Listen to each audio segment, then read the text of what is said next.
My name is Abimbola Akintoye Oguntunde. You can call me Coach Bims.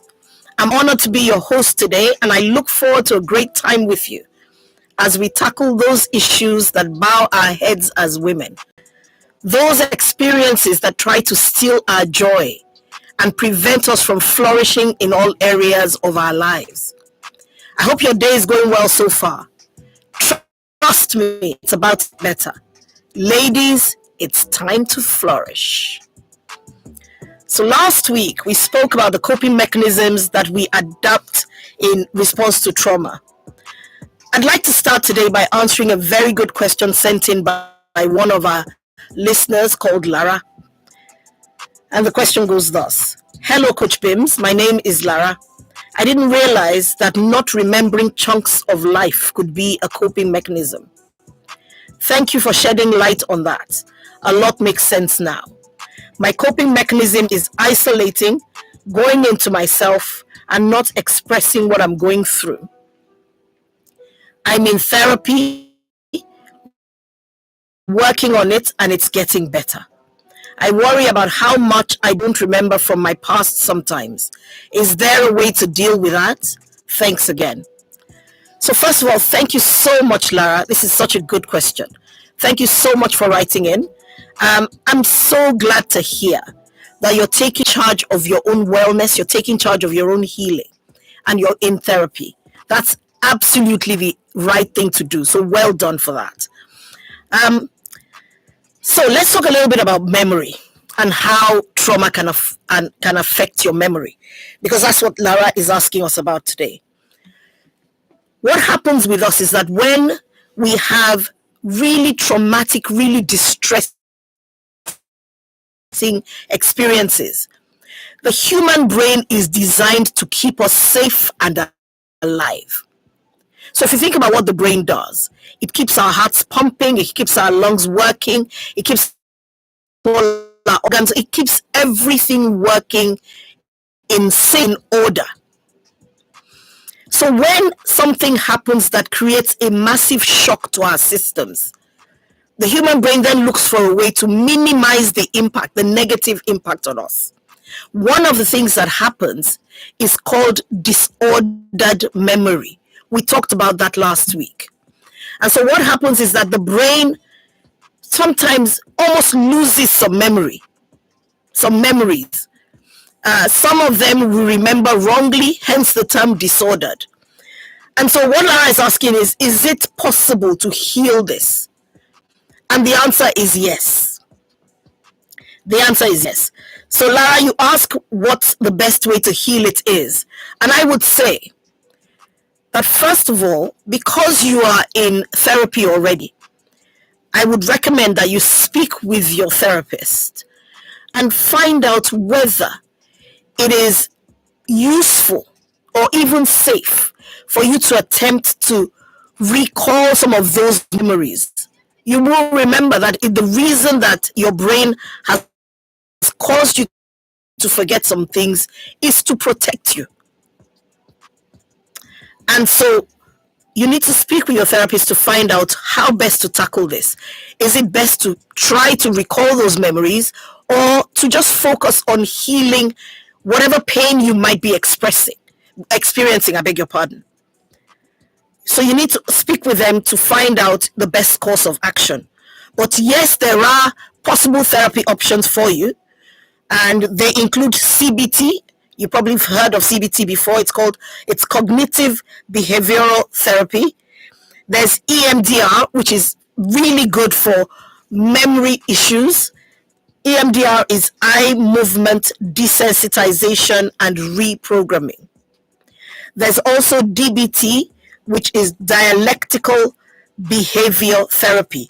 These three therapies are particularly useful for disordered memory issues. So perhaps have a chat with your therapist and see what you all decide. I wish you the very best, and thank you again, Lara. Thank you for writing in. This is a really good question, and also well done again. I must commend you for taking charge and taking responsibility for your healing. I wish you the very best. So, following on, we're going to discuss some of the other signs of unresolved trauma. So we already know that disordered memory is one of them. Now, when we talk about signs of unresolved trauma, we don't talk about those things that happen once or maybe twice. We talk about patterns of behavior. What are those patterns that you have noticed in yourself? Sometimes we notice patterns of behavior in ourselves so much that we begin to identify ourselves with them. Anybody ever called themselves a procrastinator? People say, I'm such a procrastinator. What that essentially means is that the person has noticed that they procrastinate a lot. When the behavior repeats itself all the time, it's very often, it's almost like your default, that is a pattern of behavior. And that can very often be a sign of unresolved trauma. Not all the time, but it can be a sign of unresolved trauma. So usually when clients come to me, they come with unwanted behavior patterns, things that they don't like. For example, like I said, procrastination. Another very big one with women is people pleasing. People pleasing is another one where you will put everybody before yourself because you are seeking acceptance from outside, the acceptance that one doesn't have from the inside. So what we do in these circumstances is we try to find the root cause. So we take a look back and we say, what happened in your life? When was the first time that you remember this happening? When was the first time that you remember this behavior? For example, procrastination. For example, like I said, people pleasing. When was the first time it happened? And then we go back and try to find the root cause. What happened in your life that made that behavior appear? What happened in your life that made you default to that behavior? And so when we find the root cause, we can then give it a different meaning. And that is how healing occurs. Usually there's some traumatic experience there. And that's what we try to tackle. Okay? The truth of the matter is that it doesn't matter how long trauma has existed in your life. Like I've told the story so many times. I was sexually abused between the ages of 4 and 9. I did not even realize that I could heal. I did not even realize that I didn't have any business carrying shame or guilt for it until I was 44 years old. I didn't genuinely begin my healing journey for another few years after that, because I thought it would be enough just to know that I wasn't guilty, I wasn't to blame. But then I started to realize that I needed more than that. And so for that reason, I started to seek healing. Okay? So there can be healing. It doesn't matter how long the trauma has existed for.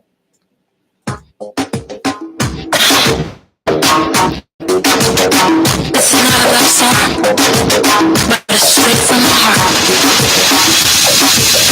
I wanna talk about the stress, wanna get it off my chest. Take my time and reinvest. Asking, is it worth it? All the sleepless nights, the fights and the crisis, the tick tighten.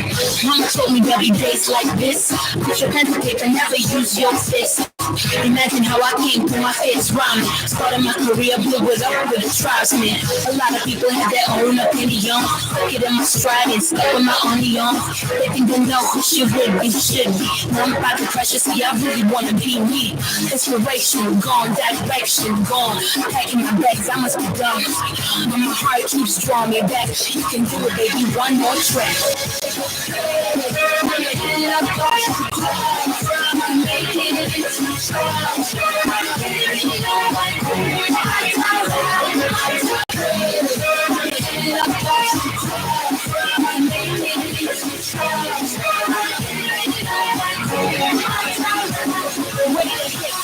Ready the album, have to measure up to the standards of the starter. Can't explain 3 years running in only one city. Confess to the audience, only one video. But you hear me though? It's 12 minutes past 3 on Women Radio 91.7.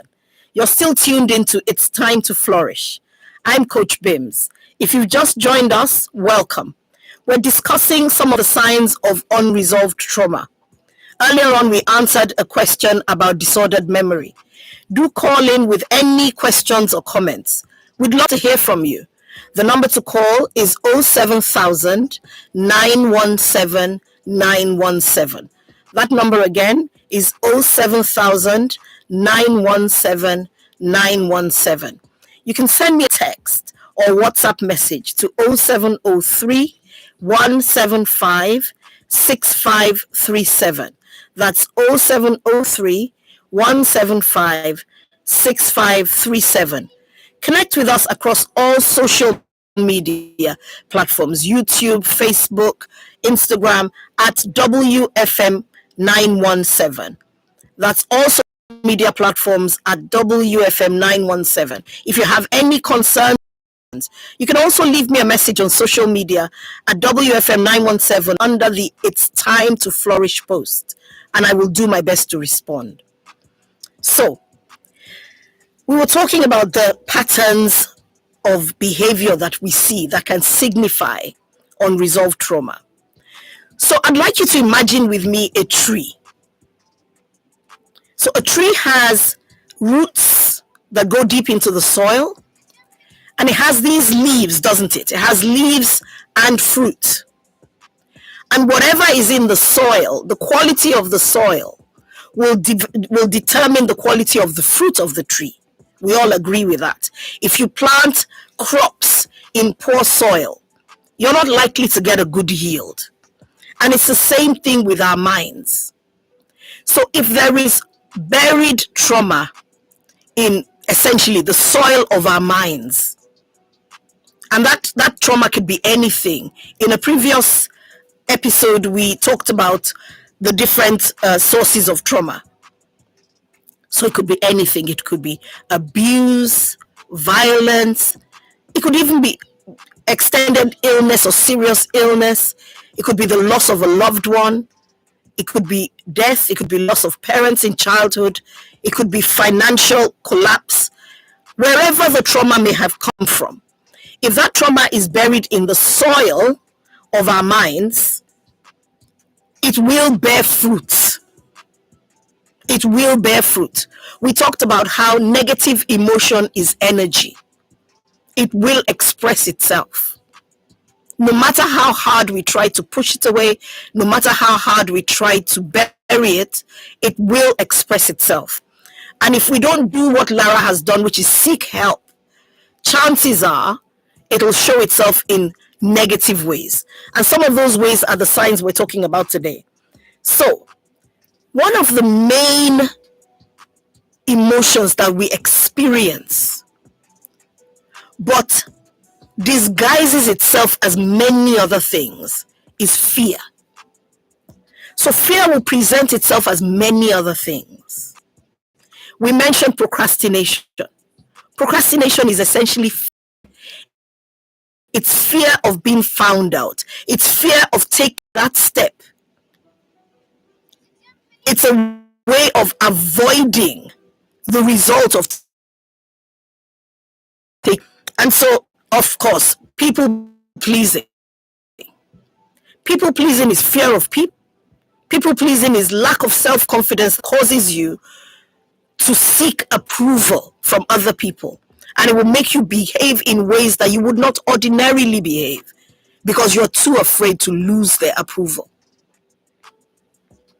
Fear also presents as fear of failure, where sometimes we stop ourselves from taking steps that we know we should, that we know we can, because we're afraid of failing.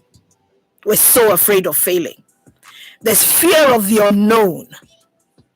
That's when you're thinking, I don't know what's going to happen next. If I take a step, I don't know what's going to happen. I don't know what it's going to cost me. I don't know how my life will change. And sometimes as women, one way that I've seen this fear of the unknown and also fear of success,